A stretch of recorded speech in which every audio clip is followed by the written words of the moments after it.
بادشاہ کا موڈ آج اچھا تھا۔ وہ نوجوان وزیر کی طرف مڑا اور مسکرا کر پوچھنے لگا، تمہاری زندگی کی سب سے بڑی خواہش کیا ہے؟ وزیر شرما گیا، اس نے منہ نیچے کر لیا۔ بادشاہ کہا لگا کر ہنسنے لگا اور ہنستے ہوئے بولا، تم گھبراؤ نہیں، بس اپنی زندگی کی سب سے بڑی خواہش بتاؤ۔ وزیر گھٹنوں پر جھکا اور عاجزی کے ساتھ بولا، حضور آپ دنیا کی خوبصورت ترین سلطنت کے مالک ہیں۔ میں جب بھی یہ سلطنت دیکھتا ہوں تو میرے دل میں یہ خواہش پیدا ہوتی ہے، اگر اس کا 10واں حصہ بھی میرے پاس ہوتا تو میں دنیا کا خوش نصیب شخص ہوتا۔ وزیر خاموش ہو گیا۔ بادشاہ نے پھر کہا لگایا اور بادشاہ بولا، اگر میں تمہیں اپنی آدھی سلطنت دے دوں تو؟ وزیر نے گھبرا کر اوپر دیکھا اور عاجزی کے ساتھ بولا، بادشاہ سلامت، یہ کیسے ممکن ہے؟ میں اتنا خوش نصیب اور خوش قسمت کیسے ہو سکتا ہوں؟ بادشاہ نے فوراً احکامات لکھنے والے کو حکم دیا۔ بادشاہ نے پہلے حکم کے ذریعے اپنی آدھی سلطنت نوجوان وزیر کے حوالے کرنے کا فرمان جاری کر دیا۔ دوسرے حکم میں بادشاہ نے وزیر کا سر قلم کرنے کا آرڈر دے دیا۔ وزیر دونوں احکامات پر حیران رہ گیا۔ بادشاہ نے احکامات پر مہر لگائی اور وزیر کی آنکھوں میں آنکھیں ڈال کر یہ بولا، تمہارے پاس 30 دن ہیں۔ تم نے ان 30 دنوں میں صرف 3 سوالوں کے جواب تلاش کرنے ہیں۔ اگر تم کامیاب ہو گئے تو میرا دوسرا حکم رد ہو جائے گا اور تمہیں آدھی سلطنت مل جائے گی، اور اگر تم ناکام ہوئے تو پہلے حکم خارج سمجھا جائے گا اور دوسرے حکم کے مطابق تمہارا سر اتار دیا جائے گا۔ وزیر کی حیرت اب پریشانی میں بدل گئی۔ بادشاہ نے اس کے بعد فرمایا، میرے 3 سوال تم لکھ لو۔ وزیر نے لکھنا شروع کیا۔ بادشاہ نے کہا کہ پہلا سوال میرا یہ ہے، انسان کی زندگی کی سب سے بڑی سچائی کیا ہے؟ پھر بادشاہ رک گیا اور اپنے دوسرے سوال میں بادشاہ نے کہا کہ میرا دوسرا سوال یہ ہے کہ انسان کی زندگی کا سب سے بڑا دھوکہ کیا ہے؟ اور میرا تیسرا سوال یہ ہے کہ انسان کی زندگی کی سب سے بڑی کمزوری کیا ہے؟ بادشاہ نے اس کے بعد نقارے پر چوٹ لگوائی اور آواز بلند ہو کر فرمایا، تمہارا وقت اب شروع ہوتا ہے۔ وزیر نے دونوں پروانے اٹھائے اور دربار سے دوڑ لگا دی۔ اس نے اس شام ملک بھر کے دانشور، ادیب، مفکر اور ذہین لوگ جمع کیے اور سوال ان کے سامنے رکھ دیے۔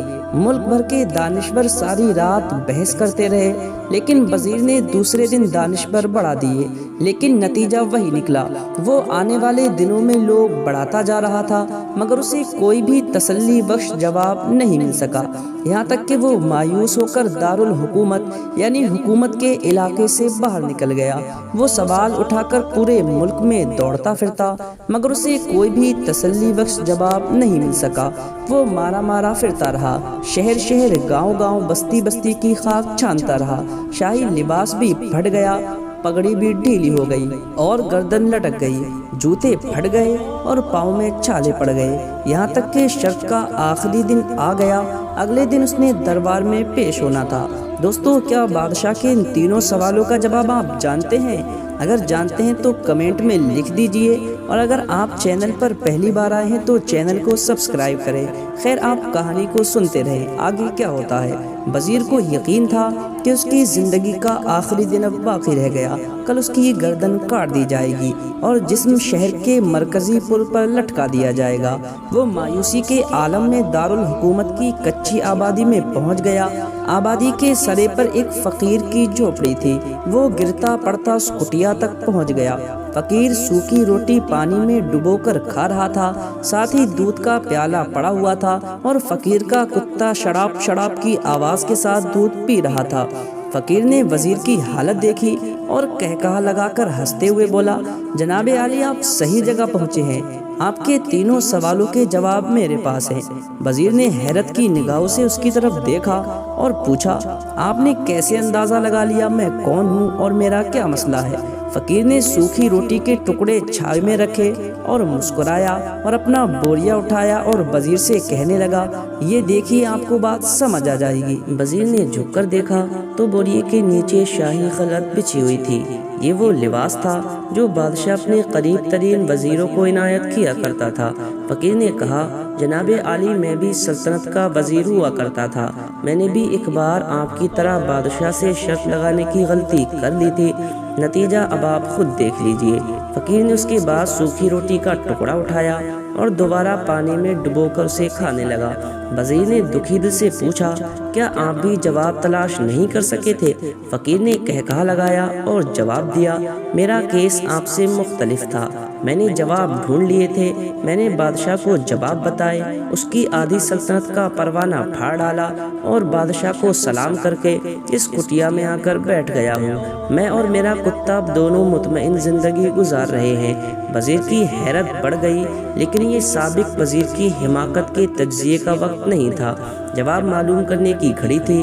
چنانچہ وزیر اینکر پریشن بننے کے بجائے فریادی بن گیا اور اس نے فقیر سے پوچھا، کیا آپ مجھے سوالوں کے جواب دے سکتے ہیں؟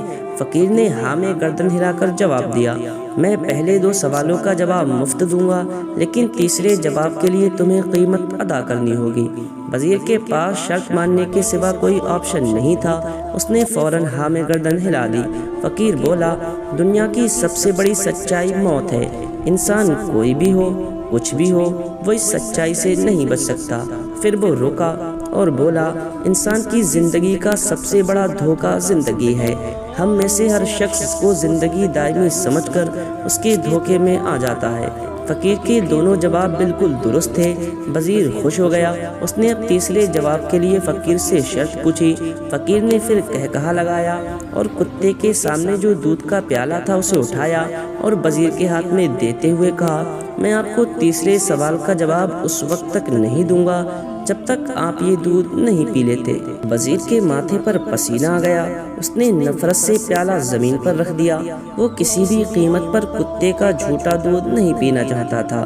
فقیر نے کندھے اچکائے اور کہا، تمہارے پاس اب 2 راستے ہیں، تم انکار کر دو اور شاہی جلاد کل تمہارا سر اتار دے گا، یا پھر تم یہ آدھ پاؤ دودھ پی جاؤ اور تمہاری جان بچ جائے گی اور تم آدھی سلطنت کے مالک بھی بن جاؤ گے۔ فیصلہ تمہارے ہاتھ ہے۔ وزیر مخمصے میں پھنس گیا، ایک طرف زندگی اور آدھی سلطنت تھی اور دوسری طرف کتے کا جھوٹا دودھ تھا۔ وہ سوچتا رہا یہاں تک کہ جان اور مال جیت گیا اور سیلف ریسپیکٹ ہار گئی۔ وزیر نے پیالہ اٹھایا اور ایک ہی سانس میں سارا دودھ پی گیا۔ فقیر کہکہا لگا کر ہنستے ہوئے بولا، میرے بچے، انسان کی زندگی کی سب سے بڑی کمزوری غرض یعنی ضرورت ہوتی ہے۔ یہ اس کتے کا جھوٹا دودھ تک پینے پر مجبور کر دیتی ہے، اور یہ وہ سچ ہے جس نے مجھے سلطنت کا پروانہ پھاڑ کر اس کٹیا میں بیٹھنے پر مجبور کر دیا تھا۔ میں جان گیا تھا میں جیسے جیسے زندگی کے دھوکے میں آؤں گا اتنا ہی موت کی سچائی کو فراموش کرتا جاؤں گا، اور میں موت کو جتنا فراموش کرتا رہوں گا میں اتنا ہی غرض کی دلدل میں پھنستا جاؤں گا، اور مجھے روز اس دلدل میں سانس لینے کے لیے غرض کا ایسے ہی غلیظ دودھ پینا پڑے گا۔ لہٰذا میرا مشورہ ہے کہ زندگی کی ان تینوں حقیقتوں کو جان لو، تمہاری زندگی اچھے سے گزر جائے گی۔ وزیر خجالت اور شرمندگی اور خود ترسی کا تحفہ لے کر فقیر کی کٹیا سے نکلا اور محل کی طرف چل پڑا۔ وہ جیسے جیسے محل کے قریب پہنچ رہا تھا اس کا احساس شرمندگی میں اضافہ ہوتا جا رہا تھا، اس کے اندر ذلت کا احساس بڑھ رہا تھا۔ وہ اس احساس کے ساتھ محل کے دروازے پر پہنچا، اس کے سینے میں خوفناک ٹھیس پہنچی تھی۔ وہ گھوڑے سے گرا، لمبی ہچکی لی اور اس کی روح قفس عنصری سے پرواز کر گئی۔ وزیر کی موت ہو گئی۔ دوستو، اس کہانی سے ہمیں سبق اور نصیحت یہ ملتی ہے کہ ہمیں کسی دن کسی ٹھنڈی جگہ پر بیٹھ کر زندگی کے ان بنیادی سوالوں پر ضرور غور کرنی چاہیے۔ ہمیں یہ سوچنا چاہیے کہ ہم لوگ کہیں زندگی کے دھوکے میں آ کر غرض کے پیچھے تو نہیں بھاگ رہے ہیں، ہم لوگ کہیں موت کو فراموش تو نہیں کر بیٹھے ہیں، ہم کہیں اس کہانی کے وزیر تو نہیں بن گئے۔ مجھے یقین ہے کہ ہم لوگوں نے جس دن سے یہ سوچ لیا اس دن ہم غرض کے غلیظ پیالوں سے بالاتر ہو جائیں گے۔ دوستو، ویڈیو اگر اچھی لگی ہو تو اسے اپنے دوستوں میں شیئر ضرور کریں۔